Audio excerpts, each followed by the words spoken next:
दोस्तों, आज की कहानी है छोटे बेटा बहू, आप हमारे लिए नहीं बल्कि सिर्फ पैसों की सेवा करने आए हैं। दोस्तों, कहानी शुरू करने से पहले अगर आपने चैनल को सब्सक्राइब नहीं किया हो तो कर लीजिए ताकि आपके पास पहुंच सके हर नया वीडियो। सासा जी ने आज बड़ी पूजा की। हाल ही में चारधाम यात्रा से सासा सासी आए थे। सासा सासी के साथ दिल्ली जाते समय सासा के दोनों बेटे, उनकी पत्नियां, सबसे बड़ी के 3 बच्चे और छोटी के दो उनकी एक बेटी और दामाद भी थे, और बेटी को एक बेटी और एक बेटा भी थे। सासा ने सबके लिए प्लेन ट्रिप का आयोजन किया था। दिल्ली, चंडीगढ़ आदि के आसपास के कुछ हिस्सों में 3 दिनों तक यात्रा की और बाकी सभी हवाई जहाज से वापस आ गए।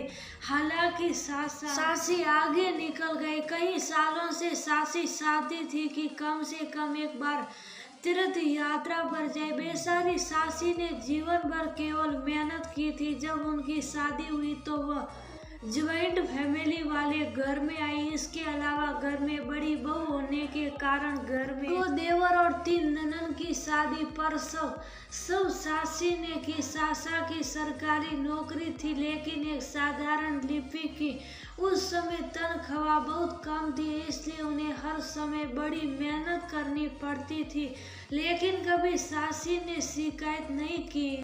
उन सभी की शादी हो जाने के बाद उनमें से हर एक को एक अलग दुनिया मिल गई और सासा सासी के एहसान को भूल गए। इसके अलावा उनकी अपनी दुनिया भी फूल रही थी। तब खर्चा इतना था कि घूमने की तो बात ही दूर की थी।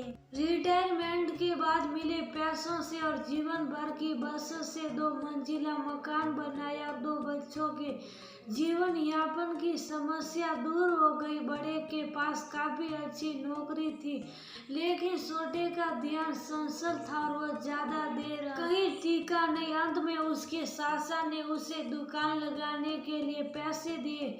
लड़कियों के लिए एक अच्छा घर देखने के बाद सब कुछ ठीक हो जाता है। हाल ही में ये पता चला कि गांव के पास उनके खेत को बांध दिया जाएगा और उन्हें सरकार से मुआवजे के रूप में पैसा मिला। अब सासा जी ने खेती के साथ साथ गांव के घर का भी बेच दिया, इसलिए उन्हें अच्छी खासी रकम मिल गई। मिली रकम को जमीन या रियल एस्टेट में दोबारा निवेश करने पर टैक्स में छूट मिलती है और पैसा सुरक्षित रहता है। तो क्या हमें खेत की जमीन खरीदनी चाहिए? घर में रोज घर को लेकर चर्चा होती रही, मुलाकातें होने लगी, दलाल का आना जाना बढ़ गया। सासा जी को तो समझ में नहीं आ रहा था कि क्या करें। इसी समय सासी ने कहा कि वह चारधाम यात्रा पर जाना चाहती हैं, इसलिए भले ही ये यात्रा निकाली गई। सासा ने कम से कम 3 दिनों तक सभी को खुश किया और फिर आगे बढ़ गए। लेकिन जब तक वो वहाँ थे, बहन और भाई की दैनिक सलाह जारी रही। सबको डर था कि अब सासा सासी ना जाने खर्च कर देंगे, हमारे लिए कुछ रखेंगे भी या नहीं, हमारा भी अधिकार है। जब तीनों बच्चों के माता पिता का फोन आया तो आप जब वापस आए तो वह यही सुझाव देंगे कि हम ये फ्लैट खरीद लें या खेती बाड़ी आदि देखें। 17-18 दिनों के बाद सासा सासी वापस आए और गंगा पूजा का कार्यक्रम तय किया। रात के खाने के लिए 100-150 लोगों को आमंत्रित किया गया था। तीनों लड़कों को ये बिल्कुल पसंद नहीं था, लेकिन वह सबके सामने बहुत खुश मिजाज होने का दिखावा कर रहे थे। दावत और पूजा अच्छी तरह से हो गई और सभी अपने अपने घर चले गए। घर में केवल तीनों बेटों का परिवार था और सभी तोहफे देख रहे थे। वास्तव में वे असमंजस में थे कि पैसों के विषय पर कैसे चर्चा की जाए। अंत में छोटे लड़के ने एक बार कहा, पापा, मेरे दोस्त ने अभी एक फ्लैट खरीदा है, जैसे कि निर्माण चल रहा है, अभी कीमत कम है, वह कम पैसे में 3 फ्लैट छोड़ देगा, क्यों न जाकर इस परिवार को देख कर आए। लेकिन सासा अपने पोते से बात कर ही रहे थे कि अचानक हुआ का जब हम यात्रा कर रहे थे तो वह मजेदार था। एक मंदिर में बहुत अच्छा उत्सव था। रात का खाना सर रहा था, बहुत भीड़ थी और बहुत सारे व्यंजन पके हुए थे। उसी वक्त मंदिर पर भजनों और श्रद्धालुओं ने नृत्य किया। मैं धीरे धीरे यहाँ सोचकर मंदिर के दर्शन मिलेंगे या नहीं, लेकिन कमरा बिल्कुल खाली था, हर कोई बाहर था और भगवान और मैं कमरे में अकेले थे। और देवता मुझसे बोलने लगे। उतने में बड़ा बेटा गुस्से से बोले, पापा राजू जो कह रहे हैं क्या आप सुन रहे हो? लेकिन पापा ने इस बात को पूरी तरह से अनसुना कर दिया और बात करते रहे। भगवान ने कहा कि देखो सुंदरी, मेरे नाम पर उत्सव है पर मौज सबकी है। सुबह पूजा वो सूखी थी, फूल पत्ते पानी मुझ पर रखे, अब वो फूल सड़ रहे हैं, इसकी दुर्गंध फैल रही है, उसमें की कीड़े मुझ पर सड़ रहे हैं और अब इस गंदगी को कोई साफ नहीं करना चाहता। 5-6 बार आरती कर देगी, लेकिन अब साउंड प्रोजेक्टर से भरपूर संगीत और कर्कश गाने बज रहे हैं। सब खाने पीने में लगे हैं, लेकिन मुझे भोग लगाना भूल गए।